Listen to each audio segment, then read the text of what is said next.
Joining us is the first guest on the show, Amit Jain, who's the co-founder at Ashika Global Family Office, now joins us to discuss more in detail about gold, silver, and of course, the overall asset classes.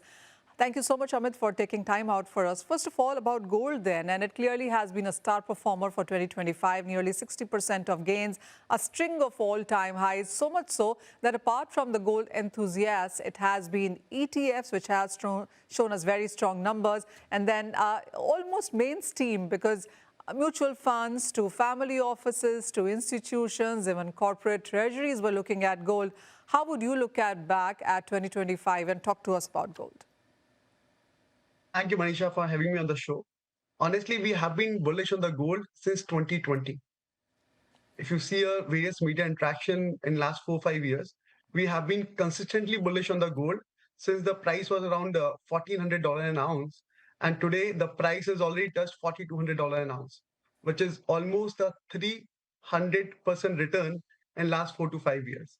But now, after this spectacular rally of 300% return, we are a little cautious on the gold because we anticipated this move very well after COVID, that gold will be in hedge against the US treasuries, and the central banks are going to buy. And actually, it happened that most of the gold rally is fueled by central banks buying in last 2 to 3 years.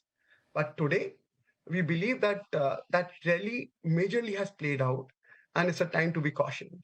So we are taking a cautious call on gold, and we believe there will be more a price correction and a time correction in gold prices in next 1 to 2 year perspective. First, we may have a price correction, and then you will find gold will be trading in a range rather than creating a new high in next 2 to 3 years. That's what we believe in. So we are switching out of gold now after being invested for last 4 years. All right, Amit. So as you say, you're switching out from gold. What is it that you see in sense of prices for the next 2 to 3 years? This is the time period that you anticipate gold prices to underperform various asset classes, and I will come to other asset classes also. But first, about gold, what kind of an underperformance are you looking for, and what is your price targets really? On gold, gold will range from say 1,10,000 to 1,50,000 in next 1 or 2 year cycle. You will not see gold at 2 lakh or 3 lakhs very soon. The rally which we have seen in last 1 year is unprecedented. 60% return on gold is huge, right? So that rally is not going to get repeated. The pace of the rally is going to slow down first, and then of course stable. Then there will be a price correction and the time correction. So we believe the range, broader range, would be from 1,10,000 or 1 lakh to 1,50,000 to 1,60,000 in INR. Amit, so what would you suggest investors to and how much to hold in their portfolios really? After COVID, we had been allocating almost 20% into gold. Now we are reducing that weightage from 20% to 5%, and we are moving that money into Indian large caps because we believe Nifty at a trailing PE of 23 looks highly undervalued to us. Even in Nifty, we find IT sector as a contra bet looks extremely undervalued to us, and we believe there's a great entry point if someone has a 3 year horizon. IT sector in India is giving a great opportunity at a great price. So someone should not miss that. Just to get some sense on history, really, Amit, and you seem to have done a lot of research onto this one. Every year that we've seen the gold prices run up quite strongly, whether it has been about in 2011, 1980, before that, we've seen equities perform well after a couple of years later than that. What is it that you are projecting this time around, and where are you taking your history lessons from? So I think the history teaches all of us. It's always rhymes. So from 1972 till 1980, the gold prices has surged from $32 an ounce to $750 an ounce. I even find it difficult to calculate how much percentage it had been in that decade. And after that, we had a 30 year of bear run in the gold globally, right? And then again, it happened in 2011 when it touched the peak, and then we had a correction till 2019. So this is the cycle of the gold, and of course, after that, the market take a rally.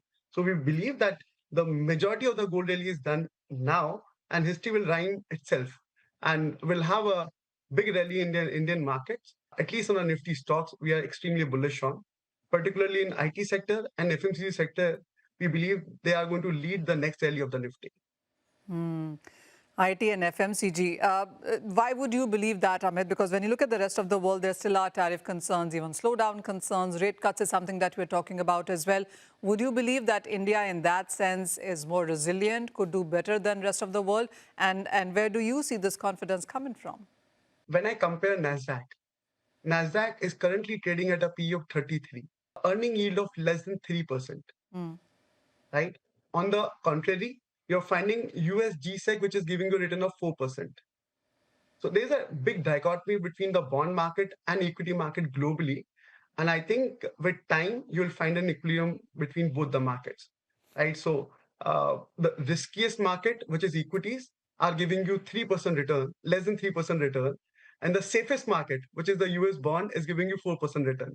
So there's a big dichotomy. And I think in next 1 or 2 months, at least by December, you'll find this will settle down in either direction. And most likely, the US market will fall down, and there may be a great opportunity for Indian stock market to average out at that prices. However, Nifty compared to Nasdaq is highly undervalued at a 23 of trailing PE. So we believe it's a value buying investing, and if someone has a horizon of 3 years, it's a great opportunity to be in the Indian market. Amit, I understand it's mostly about wealth creation, and wherever that comes in is where the portfolios will start moving into. While this year has been about gold and silver and platinum and various other commodities as well, would you believe that the next 3 years as a horizon that you're putting out, when you look at wealth creation, as you're suggesting, would mostly come in from equities, and that perhaps is because of corporate earnings and India undervalued vis-a-vis various other global indexes in that sense? Markets also are talking about commodity super cycle that can just about continue side by side. How would you look at the overall market then? That commodity super cycle has played out big time. If you see a decade from 2010 to 2020, the commodity stock has given less than 1% CAGR. The commodity ETFs or commodity sector has given less than 1% CAGR. And after 2020, that has just zoomed. So that super cycle is already played out to a great extent. And it's a time to pause. The pause can be in two ways. Either there will be a major price correction. That doesn't look likely. But of course, there will be a time correction when you'll observe that the price is not going up in a perpetual upswing. I think it is mostly into trading range. So that cycle has played out mostly in our view. And of course, that will be beneficial for the stock market because commodities always bring inflation. And high inflation is bad for the market. So if commodities are not playing out well, I'm sure equities will play out well in the medium to long term. All right. Amit, one final question. And you already told us that IT and FMCG is where you have your eyes set on in the years to come, the next 3 years, that is. How are you looking at defensives, manufacturing, banking, all of those sectors do as well? And if you were to put it on a rank, 1 to 3, how would you put many of these sectors like? Number one, IT. Okay. Number two, FMCG. And number three, I'll say PSUs. There are some PSUs which are at mouth-watering valuations. I think they should not be left at their current valuation. If we have a combination of all three, I'm sure investor can make a great money in next 3 years. You mostly spoke about gold, Amit. Are you looking at underlying commodities such as metals, copper, etc.? Because we have seen good gains come in for this one as well. Silver has outperformed with nearly 80% gains in this year. Are you looking at other commodities also? Honestly, not. But still, we have to bet. We'll bet on copper. All right. Amit, thank you so much for your time. Really appreciate you joining in and making sense of what asset class can perhaps perform well in the next coming 2 to 3 years there. But with that, we'll slip into